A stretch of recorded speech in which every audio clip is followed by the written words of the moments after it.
Welcome back, everyone, and I'm here again with SBR contributor Jordan Sharp. And today we're going to be looking at how those odds have been acting up for the game between the Baltimore Ravens and my New Orleans Saints. How you doing today, Jordan? I'm doing better than your Saints, Stat. Well, I told you last week that they can't be trusted, man. Good thing is they haven't lost 3 consecutive home games since back in 2005 when Aaron Brooks was still playing as a quarterback for them. Now, as for the odds, bookmakers are still believing in the Saints, and they're actually favoring them, but not by that much, only 3.5 points. Now, since then, that line dropped that hook and can be found right now at -3 across the board. Now, if we check the trends here, there ain't much to be proud about my Saints. I mean, they're 4-6 straight up and against the spread, while Baltimore is 6-4 straight up and 5-4-1 against the spread. But like I said, it ain't all bad for my Saints. I mean, trends show that they are 5-1 against the spread in their last 6 Monday night games, 16-5 against the spread in their last 21 home games against a team with a winning record, and 25-9 against the spread in their last 34 home games.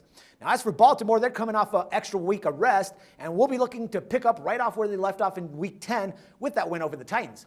Now, trend-wise, this team is a little bit better. They are 6-0-1 against the spread in their last 7 games after accumulating more than 150 rushing yards in their previous match. 4-1 against the spread in their last 5 Monday Night Football games, and 8-3-2 against the spread in their last 13 November games. Now, I'm really not going to say anything else, man. I mean, I love my Saints to death, and I'm always going to wear their colors. But what do you think about the line, man? I mean, are we worthy of cranking that line up to maybe 4? No, I don't think. I think that's actually a legitimate possibility. But then again, it could stick right at 3, and that could also be a legitimate possibility this week. I think that it hasn't been touched yet, with the exception of maybe a couple of books that are starting to move the juice. So, I think it's legitimate to think that it could stay at 3 and just have a little bit of juice, maybe go to 3.5. But you're right. The Saints, they didn't play that well last week, but it was also kind of just a first half thing. So I don't know if it's something that may just be looked at as a hiccup of a couple of quarters for the Saints. But if they lost, they kind of got AJ Green last week. And, this week, Baltimore has a better team and a better defense as well right now. So, I don't know if there's much confidence I can give anyone to lay those -3 points, especially with the juice the way it is right now. But interesting fact, it doesn't mean much, I don't think, but these two teams have played 5 other times since 1996.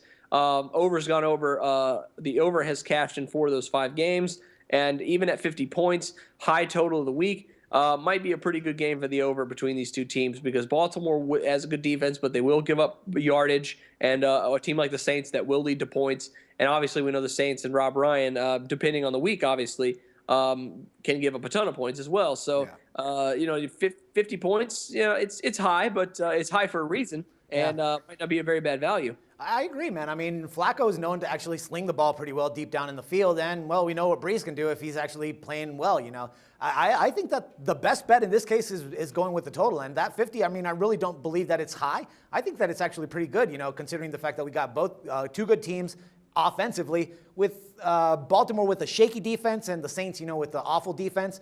But in those factors, I can actually see this game going way over the total, man.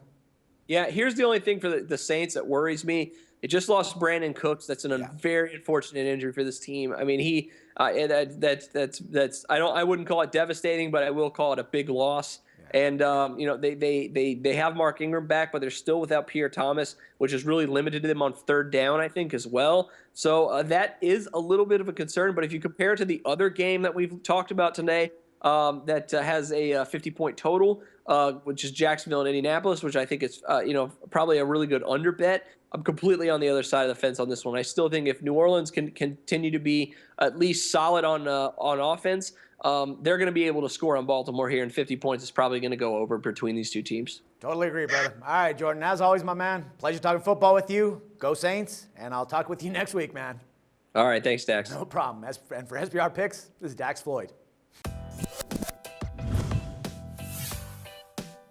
The SBR Network offers free sports picks and game breakdowns, big money free betting contests year-round, a real-time Vegas-style odds monitoring service, and much more. So come see for yourself. To stay updated on SBR news and promotions, follow us on Twitter, Facebook, and Google+, and do be sure to subscribe to the Sportsbook Review YouTube channel to catch all our daily sports shows.